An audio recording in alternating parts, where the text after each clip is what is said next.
Nick's coming as well. Nick's going to do this one too.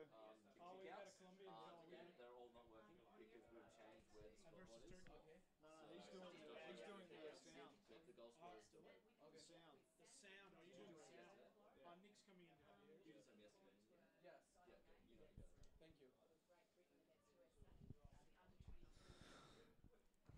Rightio, guys. You got Parko here again for this, the second game in Court 2 on day 2 at the CMAS Age Group World Championships here in the Doon Kennedy Aquatic Centre in Hobart, Tasmania. It's a great day outside. We've got a minute counting down until this very exciting game. It should be an intense matchup between the Colombian under-23 men and the Turkish under-23 men. Joining me in the commentary box, for you, Nick. Good win for your under-23 Australian men just before. Yeah, I'm good, thanks, Stu. Good morning, and welcome everyone here to Court 1. Yeah, look, really good and strong game of hockey. Interesting to see the competition there, the South Africans and the Aussie boys playing quite a similar style, liking to throw the puck around and play a fairly free-flowing game. And yeah, it was good. It was end-to-end, and you know the boys managed to really stick it tough in the first half and hold that defence as we were under a lot of pressure, and then just managed to convert a few strong drives. But look, I'll be very interested to see, Stu, this game really a battle of kind of the Piranha versus the Jackhammer. It's the big, strong Turkish boys against the aerobic capacity and work rate of the Colombians. Yeah, that's right. As we count down the last couple of seconds until this game kicks off, there's the buzzer and in the teams go. Both teams very energetic. Both teams hit the puck very hard at the same time as the Colombians just gain advantage and drive that puck out to the right-hand side, Nick. Yeah, look, a good old-fashioned hit out there off the strike. Both just big bodies coming together strong. Be interested to see who prefers to move the puck around and who prefers to go the straight. My feeling, having watched these teams the last few days, is the Colombians are probably going to try and move the puck around a bit, Stu. Yeah, I'd be surprised if they don't. I mean, obviously it always depends on how much the opposition allow the other team to move the puck left and right and what sort of structure they're setting up. The Turkish lads are big and they're fast, so I reckon we'll probably see a fair bit of tit-for-tat, head-to-head type play, as I just get proven wrong by the Colombians as they take the puck from the right-hand side of their court all the way to the left, Nick. Yeah, look, they're moving it around nicely there, and great vision this morning. You'll see we've got a bit of bright light coming in through the windows. It is a clear, sunny day here in the magical city of Hobart. And look, the Turks really a lot on the line here, defending world champions. It's a lot of pressure coming into the tournament, as you know, Stu, being in that position before. What just kind of things do you think they'll be doing to cope with that? Yeah, it's a tough one. I mean, they're the only Turkish team here at this competition, so, you know, they're the only team that's representing Turkey. And, I mean, hats off to those very capable lads because they are the defending world champions. And so they definitely would want to defend their title. I know their men's team came second in the Elite World Championships last year in Stellenbosch, so they've been doing very well as a country, particularly in the men's division in underwater hockey of recent years. So, I mean, I'm sure Turkey have a plan. They usually like to turn the line of the opposition that they're playing against and just establish momentum and keep it. I'd be very surprised if they try and do something different as they get a warning, I think, for some kind of free arm there for the refs, and the Colombians get to set up for a free puck, Nick. Yeah, it looks like the Turkish wing there just putting his free arm to use, trying to advance the puck forwards. Yeah, the rise of the Turkish hockey's been a really interesting, great dummy from the Colombian player there, Stu, getting that swerve and driving that puck up the middle, but Turkey turning it around really quick. Yeah, I mean, both teams right now are really trying to assert their dominance as the Turks drive all the way to the tray. You can see them turning the defence of the Colombians.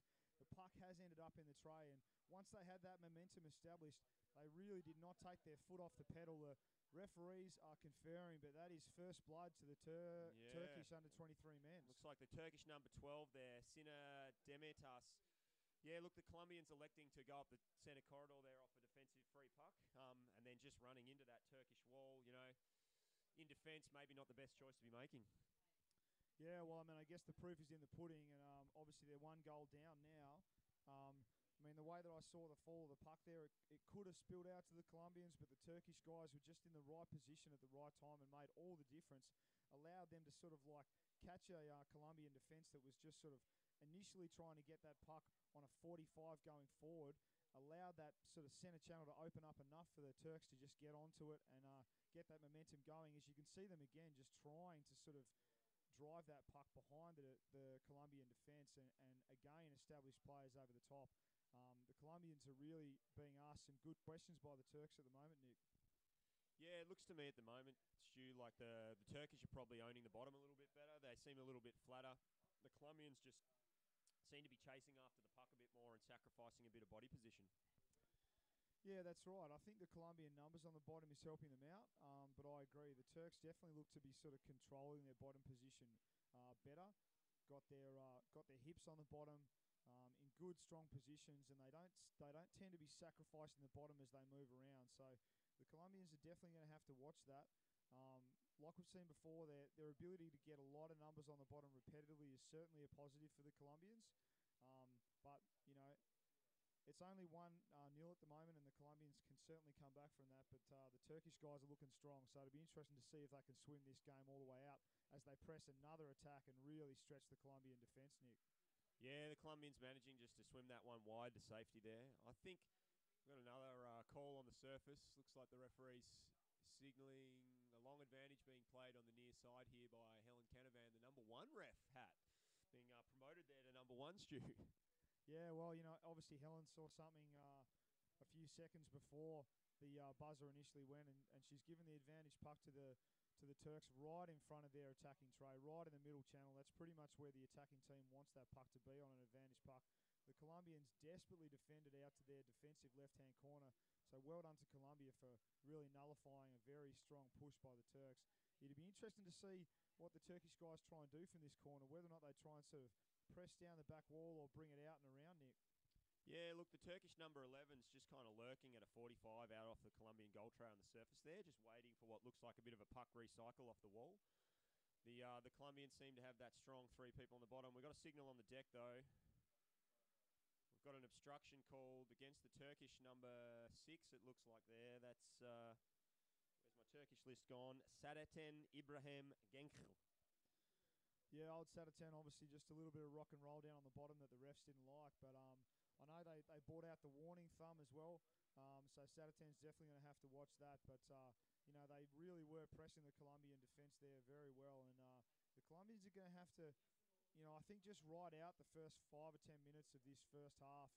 I reckon the Turkish guys, with the way they're playing now, probably won't be able to keep it up, but those guys are very strong swimmers, very fast, very physical on the bottom. So, you know, I might have to eat my words in the next 10 or 15 minutes. But knowing what I know about the Colombian fitness, these guys should be able to start dictating a bit more attacking play as we go into the second part of this first half, Nick. Yeah, look, there's a lot of advantage puck being played on the surface watching the referees here. So it looks like he's pulling out the Colombian, it looks like white number 7 there. So that's Santiago Morales. So Santi there just using his body a little bit too aggressively on the bottom. Yeah, unfortunately, it's just one of those things that sometimes you can't avoid, particularly when you're fighting a good fight on the bottom there and you're running out of space. So another advantage puck for the Turks, and they continue to sort of try and pepper their right-hand attacking side. They're not really trying to bring it over to the left, which is probably a smart move because it is on the side that's away from the Colombian sub-bench, but the Colombians get a reprieve here, look like a stick infringement against the Turks, and the Colombians will get a nice advantage puck as the Colombians call a timeout, Nick. Yeah, I think that's referee number 6. I think that's Patrick Meany in there signalling the stick infringement there. Just going back to what you were talking about earlier, Stu, with the fitness of the Colombians, I think we're probably looking here at probably 2 of the most drilled and well-trained teams in the tournament across all divisions. Obviously, the Colombians, a good portion of them living together and playing together in Medellin. And, you know, these guys are getting together 6 nights a week. And then this Turkish team, as we saw, there's 8 players in this team from their Castellon World Champion team. There's 5 players here from their silver medal in Stellenbosch last year in the elites. And, you know, from what I've heard, they've spent the last month kind of living together, training together. The Turkish Underwater Federation comes to the party with paying for a lot of their trips. So it's really interesting to see how that plays out in the pool. Yeah, I mean, they are 2 teams that are very well matched. The Colombians definitely do a lot of training together in Medellin, Colombia. There are a few guys from Bogota in this team as well. And I know from speaking to their coach, Marque, the Bogota guys are playing very well and have integrated very nicely into a heavily stacked Medellin sort of strong Cardamom club and Galapagos club strong Colombian team. So I mean these guys are definitely here to prove that they can play some of, if not the best hockey in the world. And I mean, hey, the Turkish guys have already proven that 2 years ago in the under-23 men's. And like you said before, Nick, they're probably the team that's got the most amount of elite world's level players in their underage team. So they've got a lot of under-23 quality players in their team, and you can see how strong they're driving against the Colombians there. That last defender for Colombia just managing to get that flick right before the Turks pressed advantage on the tray. So at the moment, the Turkish guys are definitely asking some really good attacking questions of the Colombian defence. And, well, at the moment, all the questions have been answered so far, except for one time, obviously, that time they scored the goal. But, you know, like, they're putting them under a lot of pressure at the moment, Nick. Yeah, it's definitely the Colombians doing a good job of weathering the storm here. There's a lot of pressure going on. Referees, you know, asserting a bit of dominance on this game, pulling up quite a few things early. These are two teams that have had a lot of trouble in the past with throwouts and managing to keep players in the pool. I'm interested to see how they've matured into this tournament, Stu, to see if they can keep the numbers in the water.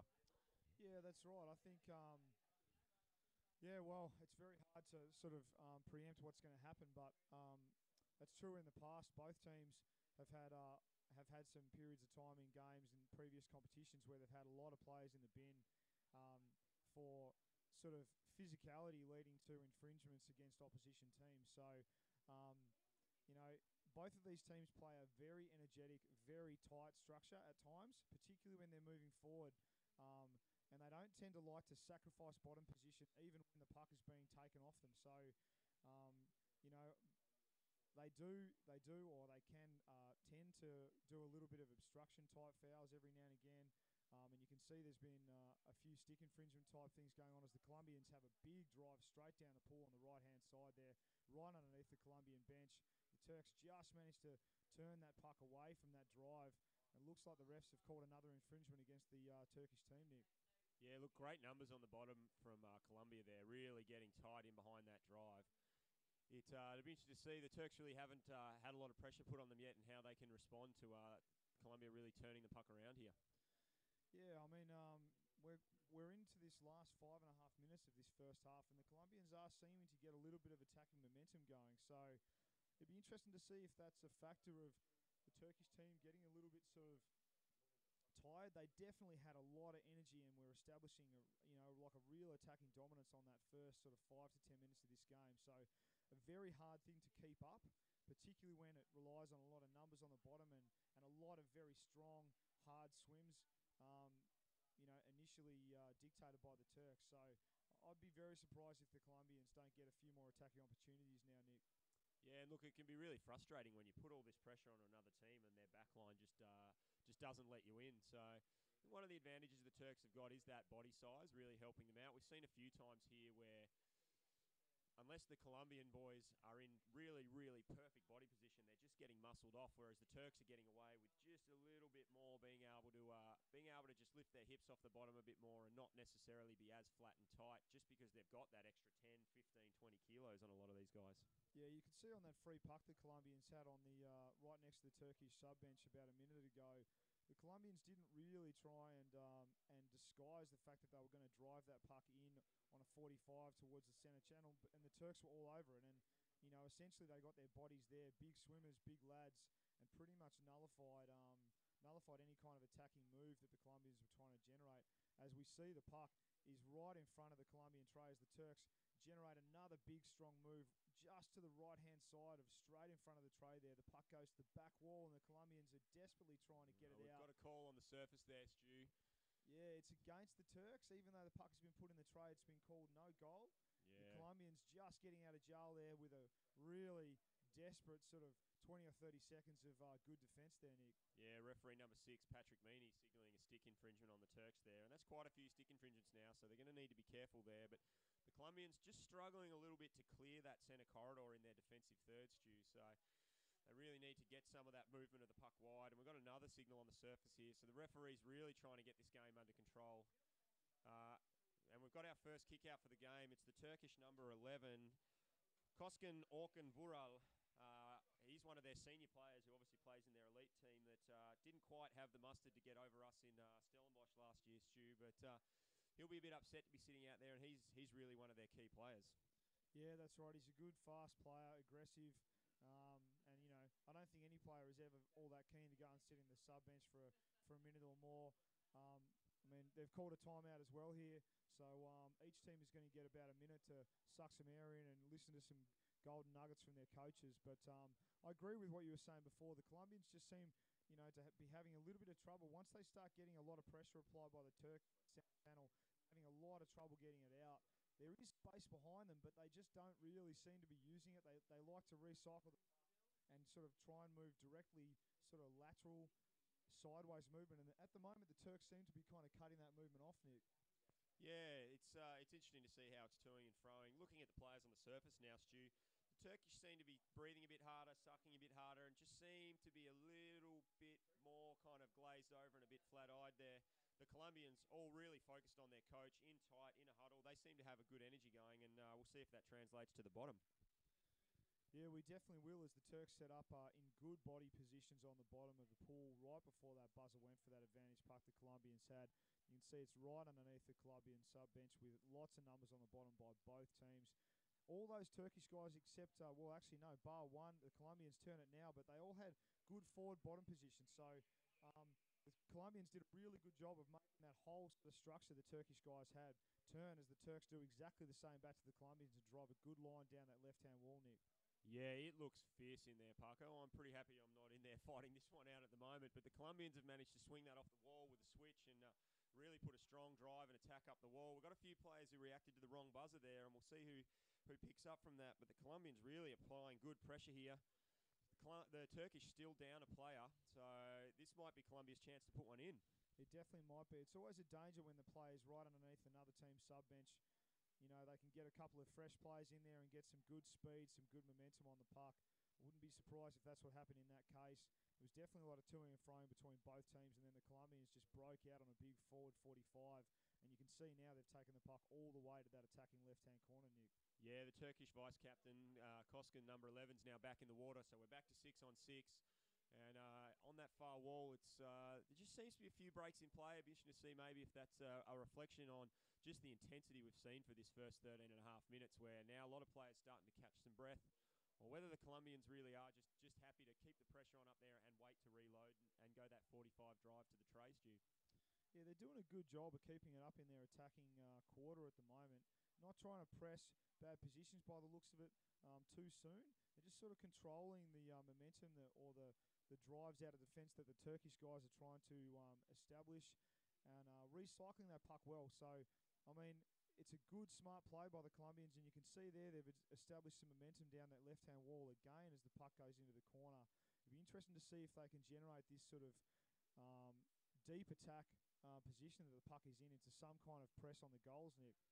Yeah, looking at the gesticulating from the Colombian coach, there was a lot of pointing towards that corner in his timeout speech. So I wonder if he really was talking about working that angle and working the puck away from their sub-bench, as we've got another signal on the surface here, and it's a free puck against Colombia, as the Turkish set up on their 5-2 to try and clear this out of their defensive half, Stu. Yeah, a bit of a defensive reprieve there for the Turkish guys. It's always a nice thing to have a free puck in your deep defence when you've been working hard. So it will be interesting to see where the Turkish lads decide to take this puck. As Nick said, the Colombian coach was definitely pointing to that corner and talking to his lads. The Turks are just driving that right-hand side in numbers with big, strong drives and really sort of turning the Colombian defence. And they've basically driven that puck all the way down to their attacking right-hand corner from the defensive corner that they took that advantage puck from. So they'd be very happy with the outcome of that advantage puck that they got there, Nick, as half-time is called. Yeah, look, that's a good positive way for the Turks to close out that half, really just turning the Colombians around and making them work to try and control it. And look, coming into half-time, we're 1-0, Turkey in front of Colombia here at the Doon Kennedy Hobart Aquatic Centre. A fantastic facility. We've been supported heavily by the council to get the facility here, Stu, and obviously the state government throwing their support behind the events. It seems to be unfolding really well. The first day we had a lot of competitive hockey. Hobart's turned on the weather outside there now, and we're starting to see a few numbers filter into the stands. interesting to see. We've managed to secure 34 teams to Hobart here, but a few of the European teams missing. Stu, do you think it was just the distance, or what do you think's cut the numbers from some of those European countries? Yeah, it's always a challenge to get every single country that's like competitive in underwater hockey to world championships, particularly the underage world championships, because there's a lot of people that are still at school or doing university degrees or whatever. It's always hard to know why some teams don't come and other teams make the journey. But for whatever the reason, I know as a passionate underwater hockey player myself, I don't know too many underwater hockey players that wouldn't want to come to Australia for a world championships, and I can definitely attest to the fact that this particular venue and this championship that the Australian Underwater Hockey Commission and the Tasmanian Underwater Hockey Commission, with all the support from the Tasmanian government, it's an amazing competition, and I'm sure all the hockey players watching at home would be very keen to be here. Just unfortunate that some of you guys out there couldn't make it. But just give us 1 second while we try and sort out this sound. Just sort of trying to sort out this commentary sound levels at the moment, guys. You have to just bear with us a sec while we're going for 1 minute left on this half time before the second half of this very tight game between Colombia and Turkey under 23 men's. I mean, what an impressive hit out for these guys in their first half. Really, I mean, the Turks have at the moment got their nose in front with 1 goal up, but other than that, no team is clearly gaining advantage on the other by any sort of large stretch. Both teams just going head to head a lot of the time. As we just do a quick sound check here. Yeah, it's looking really good in there at the moment, Stu. It's really competitive, hard hockey. They're fierce on the bottom. Hopefully that's fixed our sound problems. We just had the mixing desk there turned down a bit low. I will just going to nip out of the room and check the chat channel, Stu, and I'll be back in 2 seconds. Yeah, okay, cool. We've got a guest speaker here from Colombia, so I might just get Juan into the microphone so he can put a little bit of a Colombian spin onto the commentating box as this second half kicks off. Buenos días, Juan. ¿Cómo estás? Buenos días, Stuart. Buenos días, Hobart. Y por supuesto, muy buenas noches a toda nuestra gente linda en Colombia que nos está apoyando. Estamos viendo un partido demasiado físico, demasiado interesante. Es un lindo día, un día muy soleado en Hobart para el hockey subacuático. Esperamos que los sub-23 puedan aprovechar todo esto que está de su parte y abrir el marcador y por supuesto ganar. Yeah, Juan. Well, bienvenidos Hobart and bienvenidos to the commentary box. My apologies for not being able to speak amazing Spanish. I should probably be a lot better at it, given that my wife is Colombian. But a very hard game against the Turkish under 23 men for the Colombianos. That's right. Es un juego muy duro, muy físico, en el que ambos equipos demuestran la talla que tienen y que han tenido antiguamente en los torneos. Se viene prácticamente un clásico este partido, puesto que en España, en Holanda y en Eger fueron clásicos demasiado duros, en los que Colombia ganó algunos, Turquía ganó los otros. Esperamos sea el mejor resultado esta vez para Colombia.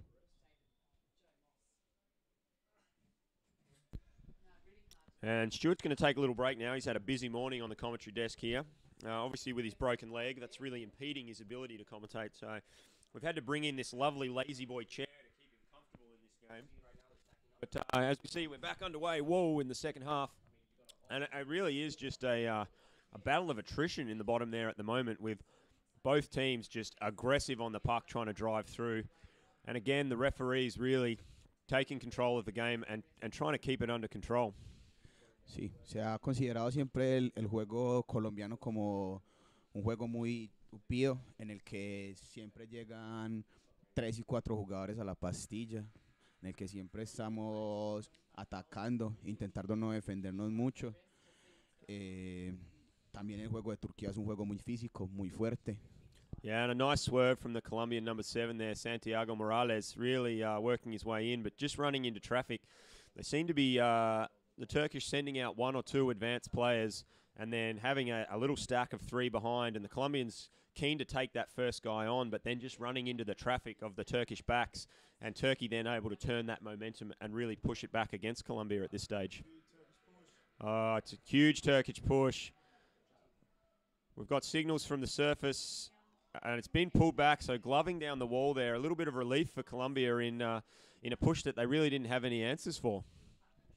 Sí, es un jugador muy peligroso, Santiago Morales, un jugador que te puede dar un desequilibrio muy grande en el partido, que de un momento a otro puede salir en una jugada solitario y meter un gol de escape.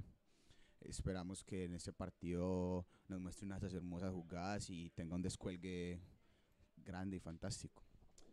Yeah, and we see the referees having a little bit of a discussion there. The referee on the deck, chief referee Veronique, who's one of the assistant tournament referees. So it appears that Helen Canavan, their referee, playing advantage on the surface as that was unfolding against Turkey prior to that goal going in. And as a result, we've got a Colombian free puck on their 5-2. So Colombians with a chance to try and clear this out of defense.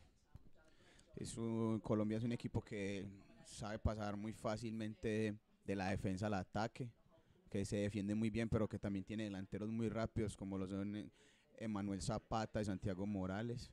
Tiene jugadores muy fuertes como los son Cuisay Upegui y Juan Esteban Castaño. Yeah, look, another stick infringement there. The referees are really trying to clean this game up, but both teams just playing with such a ferocity that getting the puck is their primary goal, but they're really having a lot of trouble executing it cleanly. And we're going to see that's probably going to start turning into some kickouts soon. Sí, el equipo colombiano, como lo hemos dicho anteriormente, suma mucha gente abajo y eso es lo que hace en realidad como que su juego sea un juego más potente, un juego más eficiente. Y es la suma de tanta gente abajo porque siempre se ve, como lo podemos observar acá, hay 2, 3, 4 personas defendiendo, 4 personas atacando. Es un juego demasiado físico, pero también demasiado lindo, técnico y táctico. Yeah, and we've got another referee signal here. Looks like referee Helen Canavan from Australia there playing advantage. But it's she's trying to remember which way this is going. So, no, it's an advantage from the corner referee, Patrick Meany, for a stick infringement against Colombia. So that's 3 stick infringements in a row there. So they really need to start getting that puck cleanly. Yeah, that's right. El equipo colombiano siempre quiere tener la pastilla. Es un equipo que sabe lo que tiene que hacer con la pastilla. Sabe jugar. El equipo turco también es un equipo muy fuerte, muy veloz, que es muy peligroso. Hay que tenerle mucho cuidado. Pero tampoco estamos, por decirlo así, desmeritando el equipo colombiano, que tiene también jugadores muy buenos, muy fuertes, muy veloces, muy capaces de contrarrestar este juego turco. Yes, they've pulled up an illegal stopping of the puck there and given a warning to the Colombian number 5, Santiago Cobaleda. Santiago Cobaleda, un gran jugador, muy técnico, muy táctico, de la capital, representante del Club Titanes en estos momentos.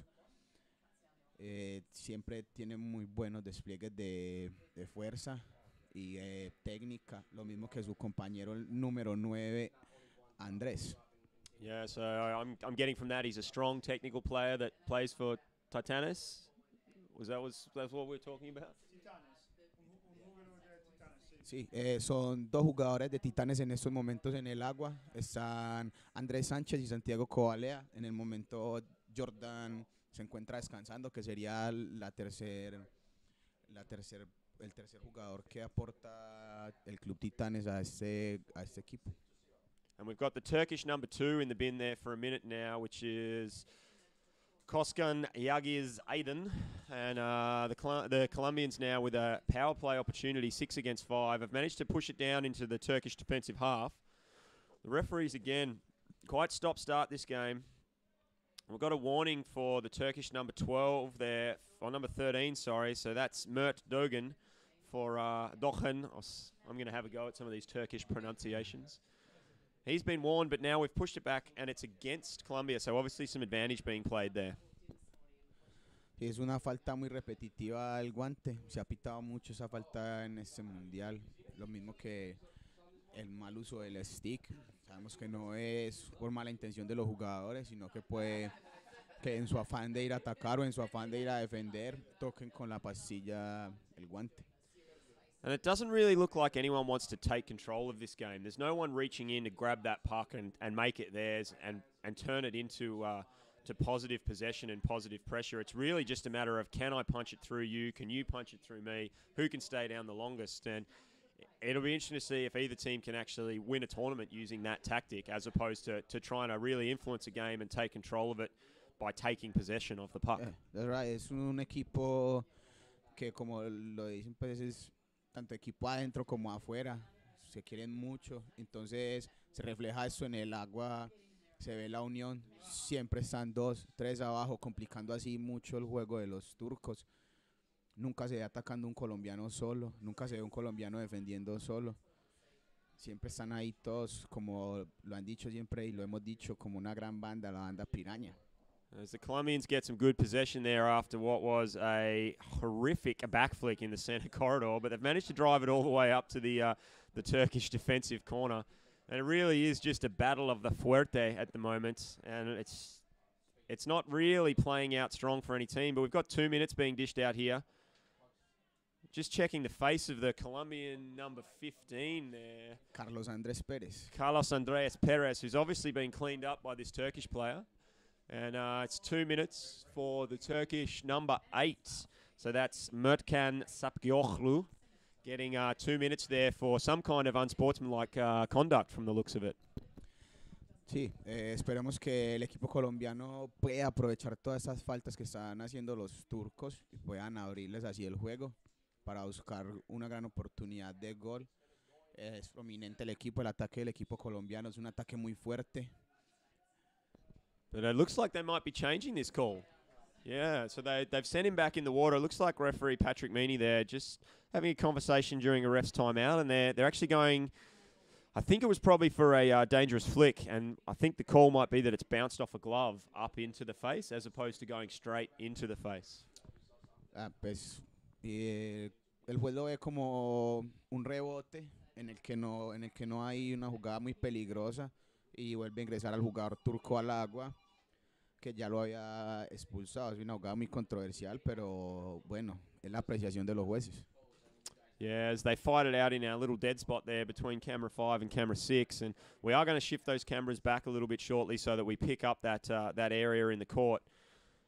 As there's a tough fight here, and the Colombians swimming back and keeping the possession, looking for that swing play, but the Turkish players really just keeping the pressure on them, and this is looking dangerous for Colombia. Sí, el equipo colombiano es un equipo que sabe nadar, que se sabe defender de adelante hacia atrás también. No solamente nos defendemos nadando hacia adelante, también saben defender jugando hacia atrás, abriendo la cancha, buscando espacios por donde nadar, por donde salir más fácilmente. Es un equipo fuerte en esto, un equipo entrenado para eso, un equipo que sabe nadar, que sabe esconder muy bien la pastilla. Yeah, we've got a few fresh Colombian players coming over from the bench there. It'll be interesting to see if they can impact the game, but another equal puck with a gloving both ways, and it's getting a little bit out of control in there with the infringements. It'd be really nice to see both teams just getting a focus on that puck and getting a little bit of control of that aggression and focusing it into playing their game plan. Sí, pues tratamos siempre de mantener el control. Igual esta falta se ha estado pitando mucho en este mundial, puesto que el equipo y el nivel al que se juega en estos partidos es un nivel extremadamente alto, una velocidad impresionante, entonces fácilmente se te puede ir la mano y tocar la pastilla con el guante. Yeah, and Turkey getting pinned for a substitution foul there with Sadaten Ibrahim Gençil, the goal scorer, being ejected from the pool for 1 minute. Sí, vemos en este momento un jugador turco expulsado por 1 minuto. Esperamos que el equipo colombiano pueda aprovechar esta superioridad numérica y anotar el tanto que tanto estamos esperando. And the Turks have got a good drive in the center corridor, just managing to shut down that Colombian switch. But they're calling stick infringement against Colombia in the middle of the pool here, and this is a dangerous position. It'll be interesting to see if they can maintain this Colombian defense, which has been so strong. Sí, es un equipo que se sabe defender muy bien. Es, como vos lo decís, es una posición demasiado peligrosa para un cobro en contra. Esperemos que lo puedan detener y puedan generar así también una posibilidad de salida, una posibilidad de gol. Yeah, and with 4.5 minutes to go here, the Turkish not looking to attack the goal there, just really looking to move the puck across in towards their attacking corner. I wonder if this is them just trying to shut the clock down and play the game out and camp on a 1-0 victory, or whether this is a tactic for them to try and score from their attacking corner. Sí, el equipo se sabe defender pues los ataques. Tienen ya como planeado cómo defender también esos ataques de Turquía, que es un equipo muy fuerte, que sabe jugar muy bien por los laterales, que sabe presionar, que ya al equipo colombiano también al límite de sus capacidades para ver también qué es lo que tienen los muchachos colombianos, y hasta el momento han sabido mostrar que tienen mucho entrenamiento y mucha técnica, mucha táctica para responder también así al equipo turco. So we've got another signal on the surface here. Patrick Meany signalling a stick infringement against Turkey. A lot of players on the surface there for that last 2 minutes of play, and the Colombians are really going to have to lift it up and find something in this last 2 minutes if they really want to bring this game back to a draw or take a victory. So we see Colombia taking a timeout now. Turkish coach swimming in to talk to his players, and Colombian coach Marque swimming over there. What message do you think Marque might be saying to the boys now? Sí, en estos momentos pues el profe Marque les debe estar dando las instrucciones a los chicos de cómo intentar abrir a los turcos, cómo intentar abrir ese juego tan cerrado que tienen los turcos, entonces intentar abrir la cancha para buscar así espacios a gol.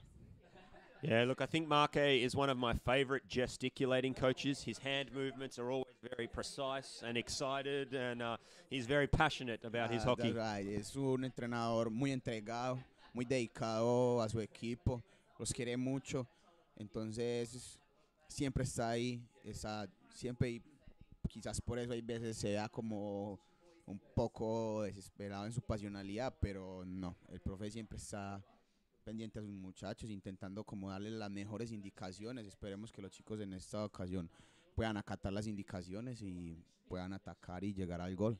And it definitely translates into the way he plays. He plays with a lot of passion, and he's very fierce competitor.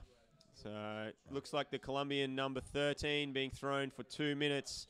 So that is Cuy Upegui, Cuy Upegui, who I've played against many times in Medellin, and he's definitely one of their stronger players, and they will miss him for the next 2 minutes. That player is curious, where Cuy is Medellin, is Sapsuro Chocó. Sub-Zero Choco. Yeah. He's a great guy, and we've had a lot of good competitions against him, and yeah, I'll always keep in touch. Sí, es un equipo muy variado en este momento el colombiano, pues como te cuento, Cuy radica en Medellín, pero él es netamente de Sapsuro Chocó. En esto también tenemos la representación de Copacabana, Emanuel Zapata, y los 3 jugadores del altiplano, como son Jordan, Andrés y Santiago Coalea. Yeah, it's good to see the spread of players and where they're coming from for this Colombian team. My feeling here is that the referees have made a lot of calls, but haven't necessarily escalated. We've seen a lot of gloving calls. We've seen a lot of stick infringement calls. Really, they're only spread across those 2, and without escalating it just lets the game keep going in this, this kind of battle of the fuertes, just who can be the más fuerte, and the punch and strong. Whereas maybe if a few more people being removed from the water for doing the same foul over and over, it might allow the game to open up and be a bit faster. That's right. El equipo, y yo creo que la apreciación de los jueces también puede ser la misma. Son 2 equipos muy fuertes que intentan ir a la pastilla muy rápido, que intentan salir muy rápido de la zona del peligro, y por esas consecuencias puede que se toque en el momento el guante o se haga un poco de mal contacto con el stick, pero nunca es por mala intención de parte de ninguno de los 2 equipos. Lo pienso más que es por un juego muy físico, muy fuerte. Yeah, it's been a very physical and very strong game. With a minute 34 left here on the clock, we've got Turkey with someone being ejected from the pool for 1 minute. It looks like the Turkish number 4, Amir Efkhanay. And I think Kuy's back in the water in just over 30 seconds, so the Colombians will have a little power play there for the last 1 minute to see if they can tie this game up. Yeah. Esperamos que sepan aprovechar esta superioridad numérica, como lo hemos dicho antes, que traten de aprovechar estos espacios, estos huecos que dejan los turcos cuando no tienen un jugador en el agua, y así poder ingresar más fácilmente al gol. And big drive going on here. The Colombians managing to keep the puck up in this aggressive end and just keep the pressure on the Turkish. And with just on a minute left on the clock, it's going to take a big effort from Marque and his Colombian boys to close this one out for a draw. As we see Cui getting back in the water now. So we've now got 6 on 5, and this is it. This is it for the Colombians. They really need to roll the dice. Yes, esperamos pues sí, como le hemos dicho siempre, que el equipo sepa aprovechar estas superioridades y estos, como por decirlo así, estos regalos que le está haciendo el equipo de Turquía en un juego tan fuerte y tan físico. Hay que aprovechar hasta el más mínimo de los errores del otro equipo para así lograr convertir un gol. So 47 seconds left on the game clock here, and we've got a timeout being called by the Turkish. So just trying to settle the troops down. 6 on 5, 47 seconds left to go in this men's under-23 game here in Court 1 at the Doone Kennedy Hobart Aquatic Centre. And it's all there to draw up for the Colombians at the moment, and it's all there for the Turks to hold on to and win. 6 on 5. What do you think the set play plan will be here for Colombia? Yo creo que el plan sigue siendo el mismo, abrir el juego de Turquía, que es un juego muy cerrado, intentarlo abrir a los laterales para poder ingresar luego por el centro, buscar una oportunidad de gol así.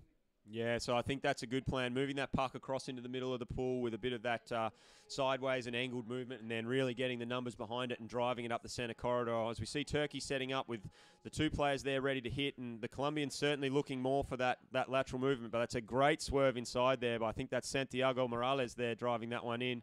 And they've got the numbers behind the puck and putting them under pressure, but Turkey just managing to sweep it out to the back wall. And this is going to be a vicious last 30 seconds. And I think we'll see a stick infringement against Colombia here with the Colombian number 11, Juanes Castano, just tacking on the hand of the Turkish player there as he's trying to get the puck out of the corner. And I think with 30 seconds to go, I would be surprised if the Turkish don't take this back to their own corner and just park the bus. Sí, Juanes Castaño es un jugador muy fuerte, muy rápido. Entonces, por eso quizás el juez aprecie que sea como una parte de obstrucción, un jugador muy grande, pero trata siempre de ir muy limpio a la pastilla y buscar así opciones de gol. Yeah, so 15 seconds left, and the Turkish have just locked that up on their own wall underneath their sub bench as we count down the last 8 seconds. Sadly for the Colombians, that one little mistake in the first couple of minutes has cost them this game in what's going to be a 1-0 victory to Turkey in the men's under-23 division. And that has been an incredibly hard-fought game. Both teams valiantly battling, but really neither team able to wrestle any control or really any mark on the game. And it just came down to a battle of attrition. Fue un partido muy hermoso, muy fuerte, muy rápido. Dos equipos que demostraron gran fortaleza, gran entrenamiento. A la final el equipo de Turquía sale ganador por 1-0, es la mínima diferencia. Y el equipo de Colombia siempre estuvo atacando. Esperamos sepan aprovechar también todas estas adversidades y plantearlo y replantearlo con el profe Maque. Y así en el próximo partido que tengan oportunidad de enfrentar a Turquía, plantear una mejor estrategia en la cual podamos salir victoriosos. Yeah, look, it really was a game that could have gone either way. We're going to go live to the pool deck now and try and get an interview for you. Thanks for joining me in the commentary box, and I'll see you here next time. Thank you. Quiero saludar a toda nuestra gente en Colombia que está en estos momentos viendo la banda y siempre agradecerles por el apoyo incondicional y nos vemos en otra ocasión. Hasta luego.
Suerte in there. It was really who could be the strongest. The strongest, Colombia always. So it seemed hard for you guys to take possession of the puck and get moving and move it away from those big Turkish bodies. Was there a game plan in there to really just try and push through them? Well, the original plan was to open the puck. Seriously, we were afraid to do it, but next time we will work in it. Yeah, they can be scary to play against. I know, having played against some of those boys, they've got big bodies and they come and hit the puck hard. 1-0, obviously just one small mistake in the start there that let that goal in and just not quite able to get enough numbers for you to finish. Yeah, the problem was that we were trying to open it, but when we were about to do it, back again to the wall, that was the problem. And you looked very active in there. I saw some big swerves and some good plays trying to drive through, but just seemed to always run into traffic after you would beat that one or two players. Yeah, the plan is go faster next time, and the other team try to open the puck, no against them because they're pretty tough, but we work in it. Yeah, well, unlucky on that one. You guys played a really valiant game, and unlucky not to get a goal or two on the board. Have you got a message for all the Colombian fans out there? For my mom, that is the best, that I love her. Amo mucho. Thanks, buddy, and you have a good tournament. Santiago Morales there from the Colombian team, and I think the Turks may have all left the pool deck at the moment, but it's 1-0 Turkey versus Colombia.